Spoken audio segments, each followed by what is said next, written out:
Hello, lovely.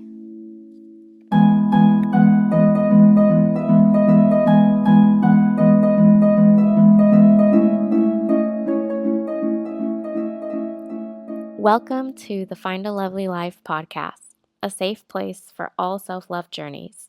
I'm your host, Monica Rodriguez, and for the past 7 years, I've been on a mission to learn how to love myself. Healing can be a really lonely journey, especially when you don't know where to start. So let's figure things out, cherish words that guide us, and of course, I'll share some of my lovely life lessons along the way.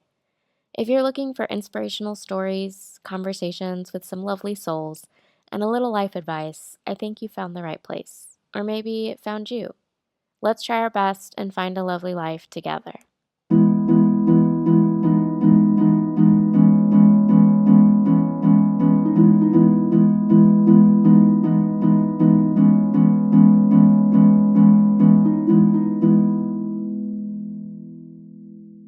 The final episode of this season. I can't believe I made it. Okay, full disclosure. There were supposed to be 12 episodes this season because I was planning it that way, and then I got into planning mode for 2025 and started really feeling how tired I was of everything that I've done this year, and I decided to walk my walk and readjust my goals because I'm in charge. I'm the one doing this podcast. Nobody else is telling me what to do. And so episode 11, the final episode of this season, is here. Shout out to everybody that has supported the podcast, been on the podcast. We're doing a wrap up of a year in review of 2024, which was a blog post I would always look forward to writing every year as sort of like a self-reflection exercise back in the day when I was still writing blog posts for the blog. I have a lot of new rituals when it comes to resetting myself for the year ahead. But I like to, a big part of why I like doing this podcast and like coming back to this sort of like past versions of myself and like what tools I used to use. I thought what a great way to kind of like put a little bow on my year of receive, because was it a doozy? Yes, that was both rhetorical and I was going to answer it out loud anyway. I think I mentioned this in episode 1. I used to do this thing of like 40-day challenges. I have not done one in a while, like officially, but a couple years ago I did a 40 days of receiving challenge for myself where I had to sort of like, I have a really hard time receiving. I have a really hard time letting go of control, and I wanted to challenge myself. And this year, the word or last year when I was trying to choose a word for the year, it kept popping up, receive. And I was like, okay, I guess this is the word we're going with for 2024. But when I first did that 40-day challenge, there were 3 things that I took with me that I feel like I need to start incorporating a lot more now, moving into 2025. But there were 3 things that I learned from my 40-day challenge of receiving that I thought are really good tools if you are sort of embarking on a year of receiving, or maybe even if it's not going to be like your word for the year or like necessarily a challenge, maybe the word receive has been like popping up for you and you're wanting to kind of like let go of the reins a little bit. And so there are 3 things that I found did help me sort of like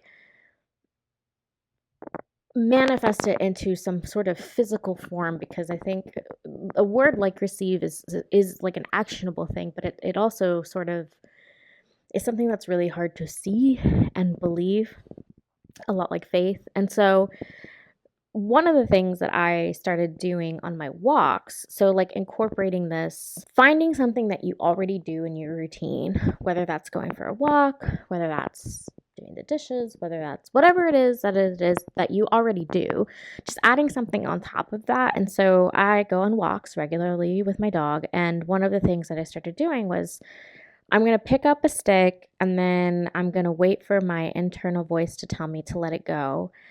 And then literally drop the stick and let it go. And so that was like a little exercise I did for myself to let go of things. And not to my surprise, it was extremely hard for me to do that. Like, it was hard. Like, I would hear the voice internally say, let go of the stick. And then within like the 5 seconds of walking with a stick, I had grown some sort of like emotional attachment to it. And I was like, well, I really like this stick. It kind of looks like this. And then I was like, okay, no, let it go. And so just like letting it go in a way where I would drop it, or like maybe like give it as an offering to a tree that I like walked by. I think incorporating something like that gives you an actionable physical thing to help you understand that part of receiving is letting go. And so if you're kind of like, you want to test the universe out a little bit and work with it to kind of ease you into what could be a year of receiving for you, that's something I recommend. The second thing is dedicating time to intentional rest. Like, not rest where like you're so burned out to the point where you literally have to lay down and disassociate and scroll on your phone because you're exhausted, but actually dedicating a day where you don't have any plans and you just rest is essential to not burning out later on. And rest is always something that I've struggled with throughout my life. And so that was something that I kind of brought back in, that I learned from that 40-day challenge a couple years ago into my year of receiving now, when I felt like I needed to kind of like integrate that a little bit more again into my day-to-day life, so that I was intentionally resting and intentionally not doing anything. And even just practicing that allows you to be in a better state of receiving because you're not doing anything. Like, that's the point, is training yourself to physically not do anything so that you can subconsciously program the fact that you don't need to do anything to receive. And then the third thing that I thought was really helpful, that I actually realized I didn't do as much this year, but towards the end of the year, I started doing it again and I felt 10 times happier, was self-love dates. And just like actually spending time with myself. Aside from any responsibilities, aside from, I think I worked so hard in these past couple years coming out of the pandemic, building community, that it was really hard for me to step back and like balance both sides of me wanting to have connection and relationships, but also not forgetting how good it felt to recharge myself and spend time with myself, because I really like spending time with myself. And so one of the things I used to do during that 40-day challenge was like live like a Roman woman. And what I mean by that is just sort of like the art of doing nothing, and just like, I am just eating gelato, like not multitasking, like enjoying food, to just like enjoy food and not watch something while I eat, or read something or scroll on my phone while I eat, but just like literally minimizing the actions or the simple action of eating. Well, mainly gelato, because that's what I was doing. And then going to like an art museum for inspiration, or we talked about this season, The Artist's Way was sort of like a kickstart campaign for me of like how to get self-love dates in a way that made me feel creative. Because I was like, what is a self-love date? I don't understand that concept. Like, what now, 8 years ago.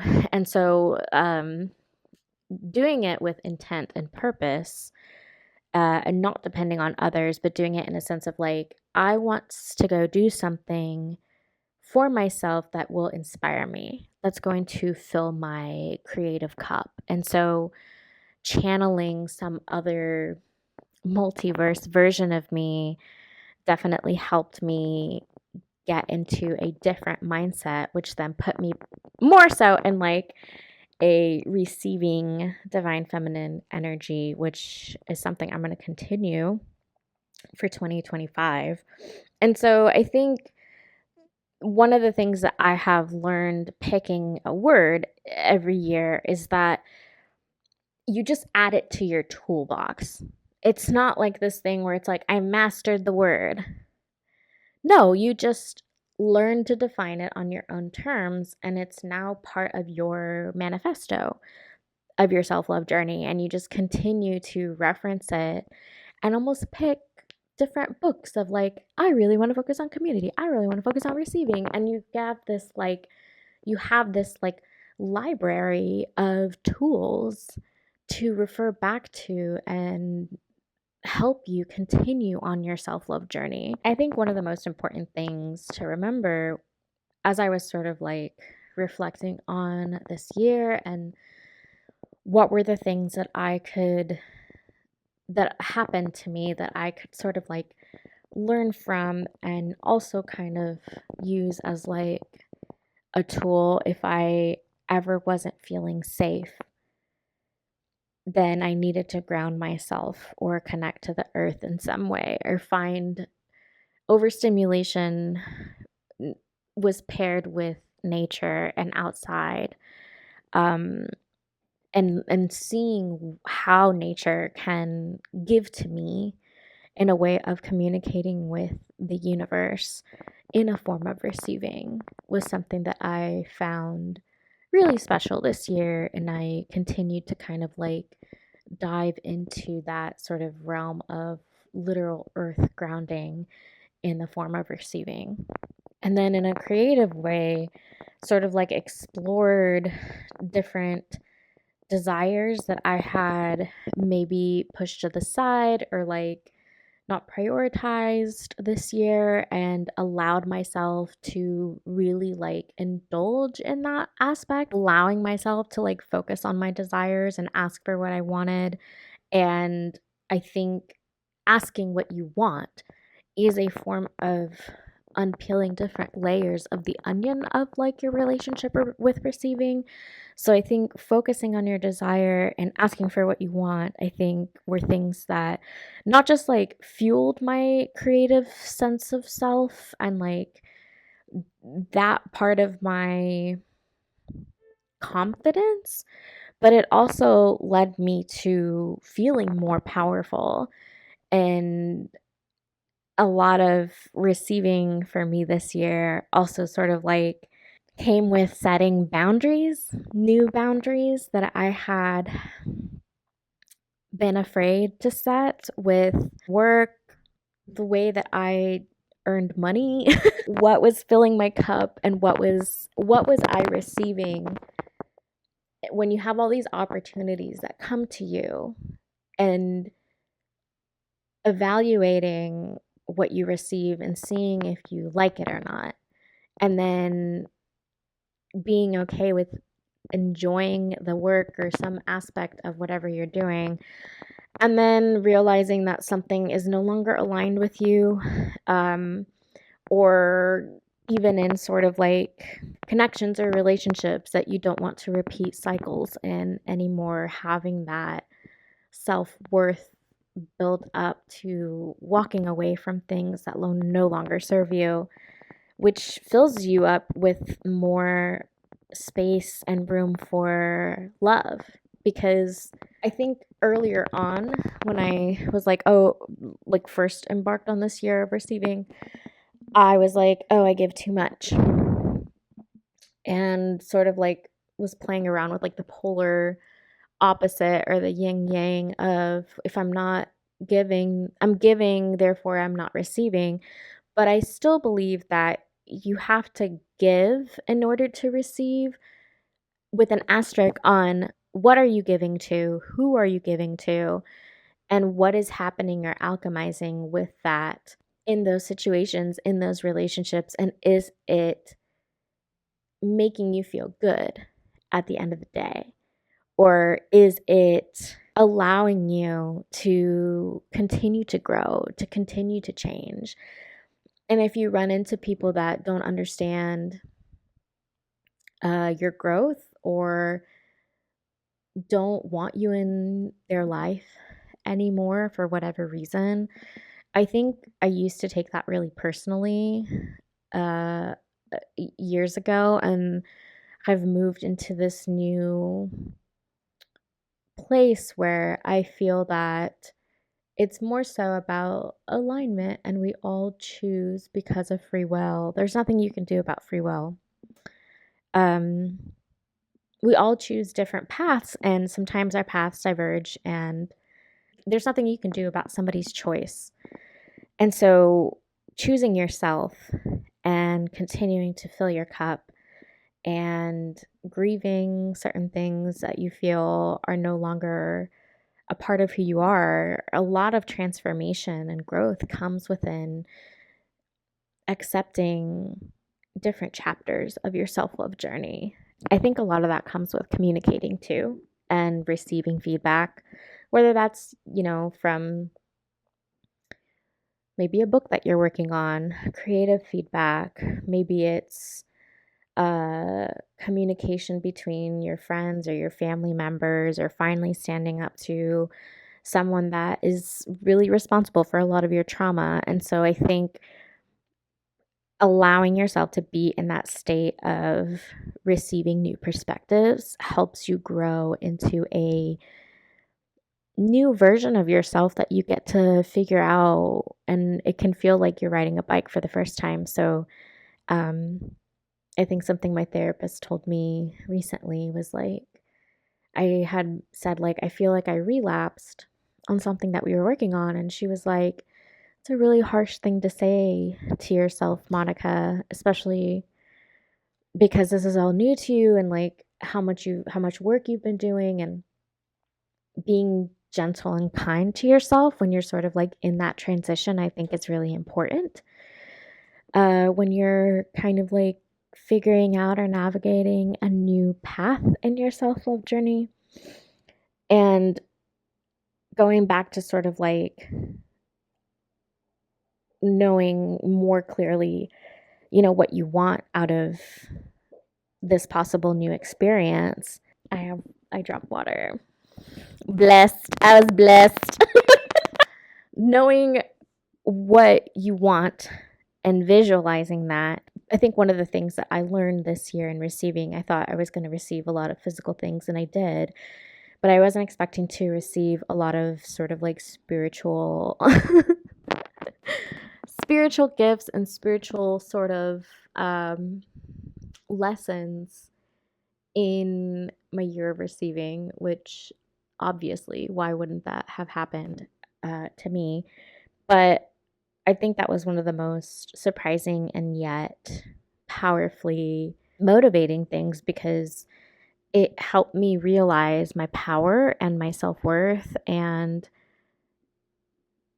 how much growth that I have done, and how much more growth that there is still to do, but knowing how much more I'm able to sort of see something for what it is, and then instead of begging or chasing things that aren't meant for me anymore, accepting it, grieving it, obviously, and then allowing myself to realize that just because something is no longer a part of your life doesn't mean that that's it. I think the lack mentality that I had before I started this year of receive has significantly changed into what I can do, or what I can, the abundance, like the never ending stream of what someone can receive is limitless. Also, learning that leaving room for the universe, which is like what I thought, like, okay, that's the biggest lesson here, right? It was the biggest lesson for me when I first did the 40-day challenge of receiving, was like learning how to let go. But I think because of all this work that I've done in my life, I'm able to let go and know that if not this, better. And that is a really hard thing to understand, and takes a couple of times to like really like drill it in. But once you like practice it, and it comes up a lot of different times as different examples, like same costume, different experiences, and then you finally realize, yes, this lesson again. I see it now for what it is. And then you let it go. But I think it comes with a lot of ups and downs, a lot of new opportunities, new sort of like things to learn about yourself. Like, as any part of your self-love journey, you're always going to have opportunities to learn about yourself in different ways. And I don't know about you, but I've been feeling a lot of this sort of energy of wanting, I mean, it has to do with like, you know, the end of the year, wanting to sort of like have better foundations and structure for next year. So like what worked and what didn't. And I've been hyper focused on sort of like building those foundations for the long term and realizing that like I'm not building it for anyone else but myself. And I am trusting that and have learned many, many, many times that I am not comparing or competing against anyone else, and my definition of success is going to look different than everyone else's definition of success. And the journey is the important part because that's where I get to actually spend time with myself, and that's where I actually get to like figure out what I want and then have the ability to get to the mountain or the top and then say I don't really want this anymore, and then not starting over but completing that lesson or chapter and having learned all of that throughout that journey to bring forth to the new chapter is something I think is more fulfilling for me than just checking the box and being done with it. What your word is, what maybe not a word, but what is the theme? What is the era that you want to enter in 2025? Or what you feel you're sort of being pulled towards. And I'm going to pull a card for us to see if there's an answer to those questions. And I'm going to use the deck that was extremely popular this season, the Animal Spirit deck, which I love as well. So I'm going to shuffle here really quick and see what the universe has to guide us for the year ahead.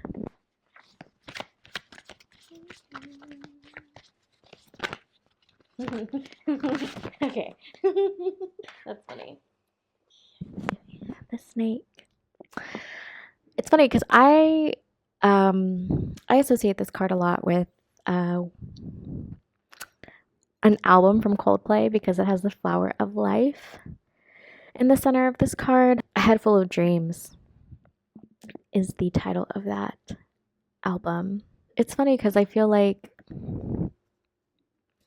this card is always associated for me with like creativity and untapped potential. And it looks like there's a lot of guarding this like flower of life, this head full of dreams, this wonderful adventure of life that you can have, but you also feel like you want to protect from all the darkness that you've probably experienced in your life, which is touche, my friend. But if I was interpreting this card for someone, I would say that I think you're being pulled towards acknowledging what safety nets you need to live a fulfilling life and knowing that those tools will always be there for you if you ever feel unsafe. And I think our untapped creative potential has a lot to do with how safe we are actually feeling. And the safer that we create our environments and the more we surround ourselves with people that make us feel safe, the more abundance and creative blooming of the flower of life will you feel a transformation that you might be itching and being pulled towards. So I think creative abundance is where it's at. But let me just read what the thing says to see what other messages come through. And I flipped right to it. Boy, did we receive. Anyways, the snake is the guardian of unawakened magic and creative potential. The snake is a symbol of our highest potential. Regardless of whether this image rings true for you, it's well worth considering the amount of unawakened and untapped potential within. What would life look like if you wake it up?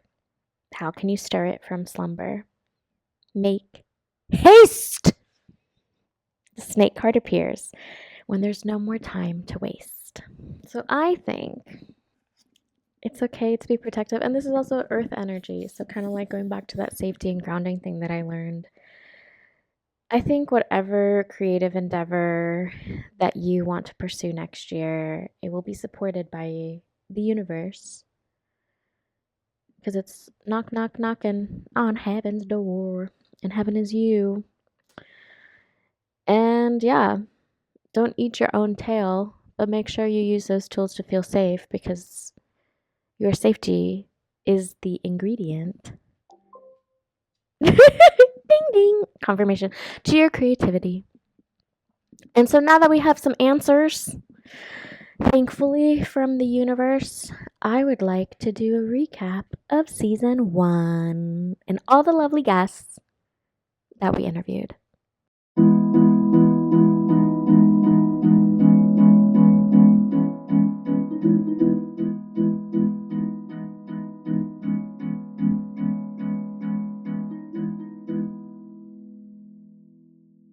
To all 10 guests that we had this season.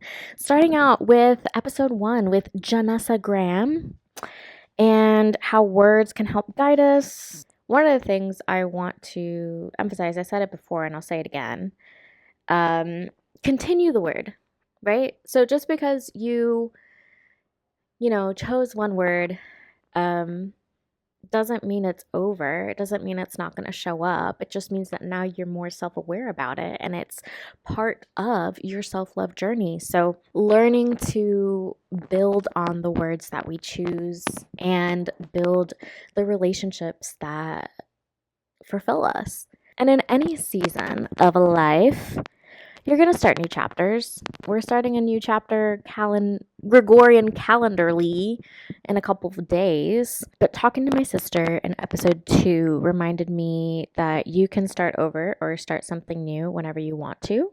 If something isn't aligning with you anymore, you can unsubscribe.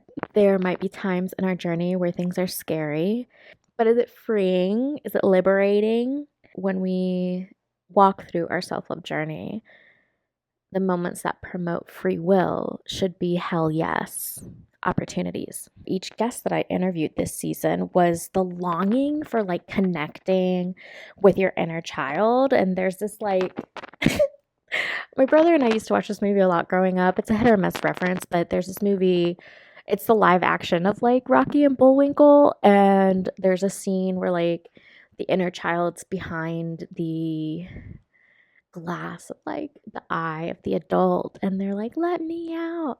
And I feel like that's sort of like what I have felt is the longing from everyone that I've talked to this season is how much we want to tap into our inner child. And one of the biggest things I've learned from Kat Fajardo is embracing your inner child and finding people that make that version of you feel safe. Those that light your light and those that tend to your fire and want to learn to understand you and are patient with you and want to help you sustain your light.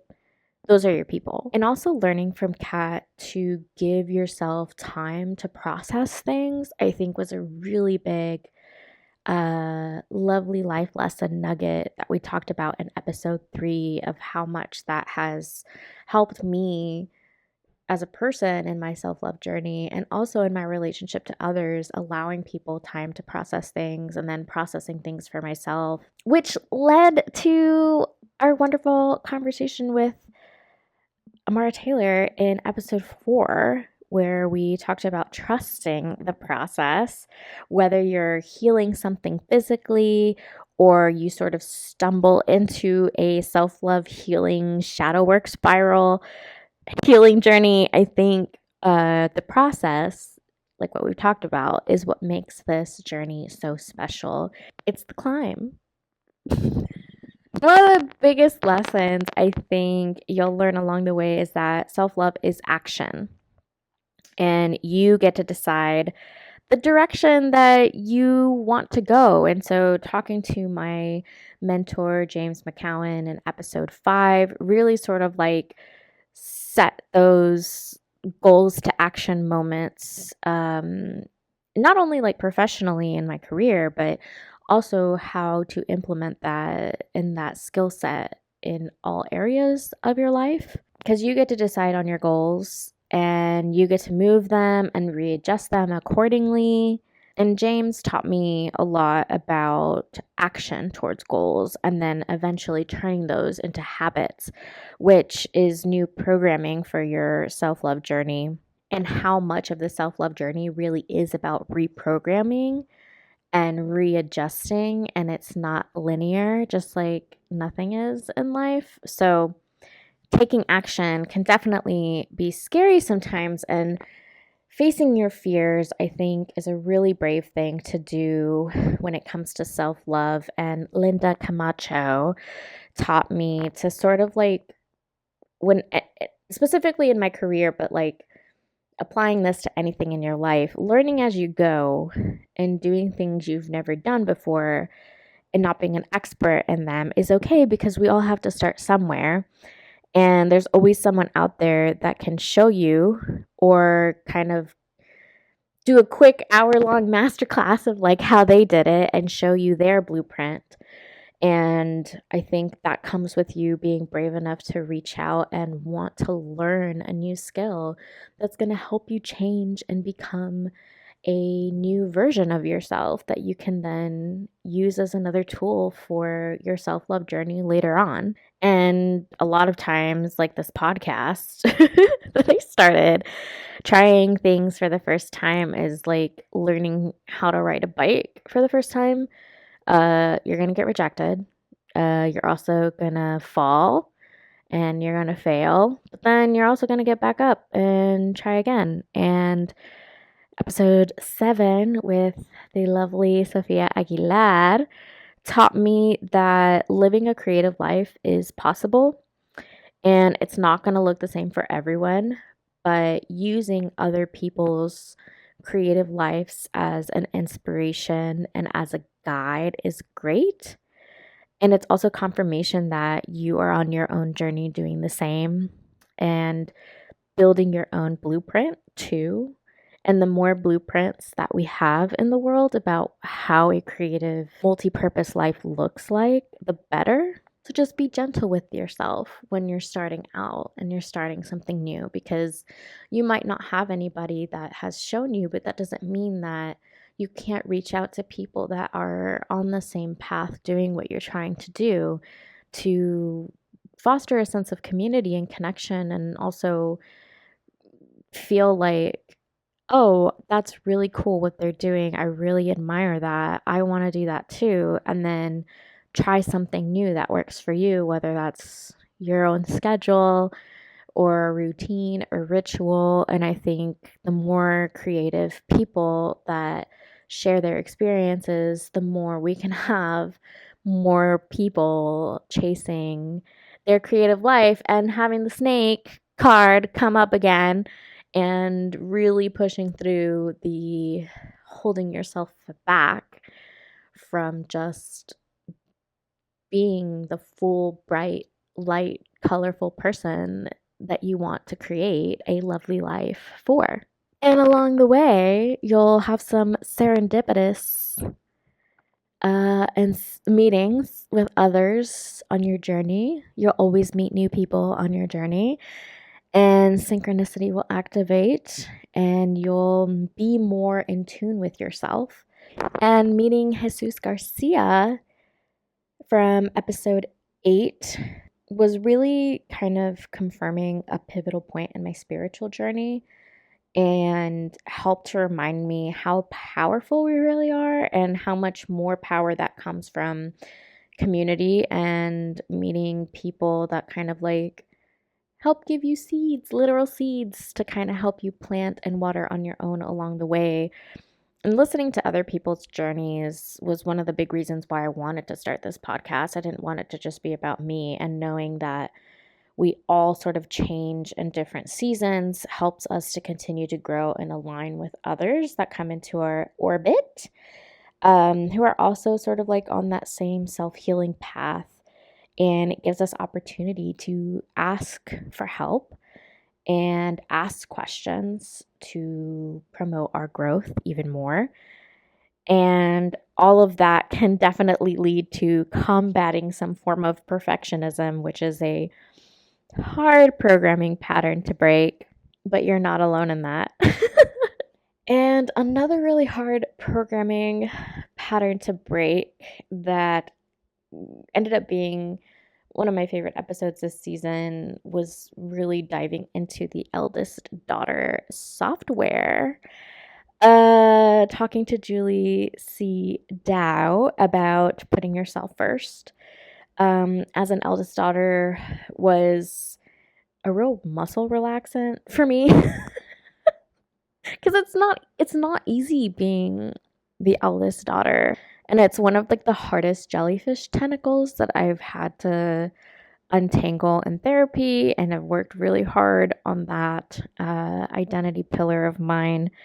But the epiphany that she shared in episode 9, I still think about, of how she was talking about attracting the same person, and how it's more about how you continue to show up and decide to break the cycle versus people coming to you. And so that was a really big life lesson for me this year, was like choosing when I wanted to break the cycle and being really brave on saying things like that to people, because it's not easy, especially when you're combating like just a lot of stuff that you're dealing with, and older, more familiar patterns seem easier for you to fall into.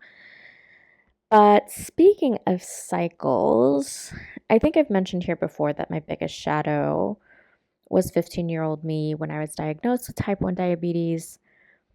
And I did not expect to have my type 1 diabetes be such a main character for me this year, but it was definitely the wild card of 2024. From treatments and diagnosis to doctors to dating and relationships to confronting trauma, and then finally meeting a dia buddy, Jasmine Brown, who I interviewed in episode 10. She's actually the first person that I've had a friendship with that was like type 1. And so having a chronic illness, I think, has taught me in my self-love journey that adaptability is a really helpful skill to have when you approach your self-love journey. Things aren't going to go as you expect ever. I mean, you can predict things, but there's just too much chaos in the universe for you to like always be right about everything. And why would you want to be right about anything? Why would you want to be right about everything when there's no room for surprise? Because I feel like sometimes you'll sort of be thrown a curveball a lot of times in your self-love journey, but also the growing pains are going to feel heavier because you might be processing something and then you have to save your life in the middle of that process. And then something new will happen that will test your growth. And I think one of the biggest things to remember is that self-love is a living and breathing organism just like you. And you get to decide how to ride the wave and which direction you want to go. But these 10 episodes have been such a great deep dive in bringing back the past 7, now 8 years of my self-love journey. Getting to look back at a lot of what I've excavated and written about these past 8 years, and how much it still aligns with the things that I'm going through now. And I can't wait to see where season 2 takes us. I'm going to take a break because I deserve one, and I hope to be back soon and maybe try some new things in season 2. But if you're starting your journey and you're like committing to your self-love journey in 2025, I'm so proud of you. And if you've been in the trenches like me, keep going, but also take breaks. Maybe drink some water. I'm all out. I gotta go take care of myself.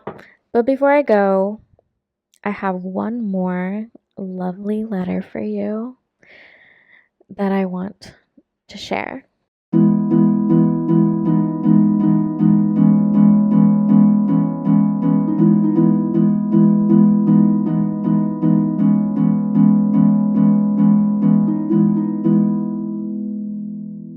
The last lovely letter for a little bit, for a sec, for this season's last lovely letter. I wrote this letter January 1st, 2020.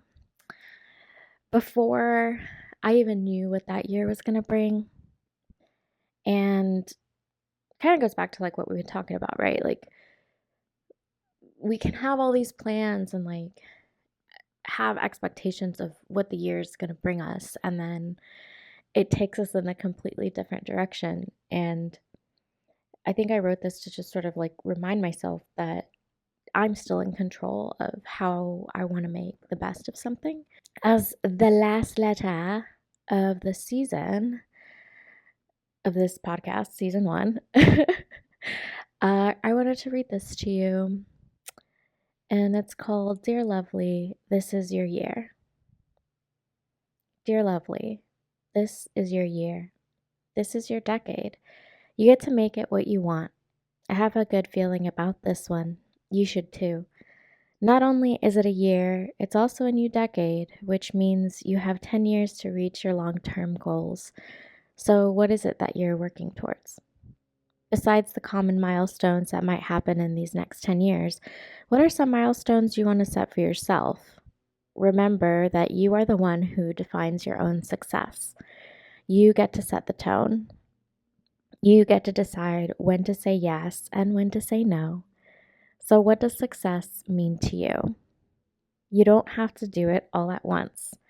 I don't know why it was easier for me to relax and not put so much pressure on the new year after realizing we also get a new decade. Looking back at everything you've accomplished and survived these past 10 years should help you realize that you are stronger than you thought you were and you have a bright future ahead of you.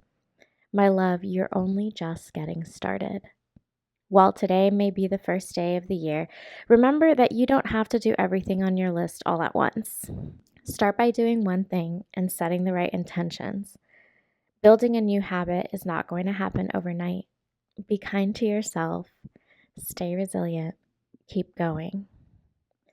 You can start over and begin again. Before I leave you to enjoy the first day of your new adventure, let me remind you that the new year isn't always the first day of the race. You can start over tomorrow. You can build the habit next month. It might take 365 days to make it around the sun, but remember that the moon starts over every month. You can follow both.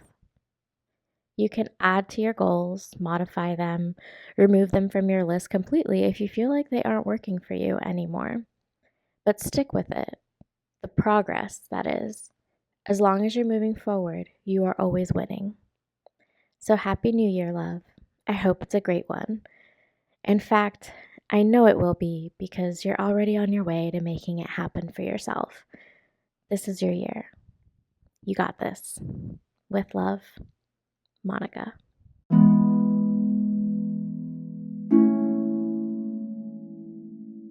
And that's the episode. I hope you're inspired to love yourself a little more than you did yesterday, and you're on your way to finding a lovely life you love. If you want to read more about my self-love journey, head over to findalovelylife.com. Subscribe, rate, and share this podcast if you feel called to. Remember that your self-love journey can start or restart at any point. There are no rules. Stay connected with us on social @findalovelylife, or if you want to see more of Monica Life, You can find me at Lovely Monica, and that's spelled LOVELEEMONICAA. I'll say goodbye for now. Thanks for listening. Until next time.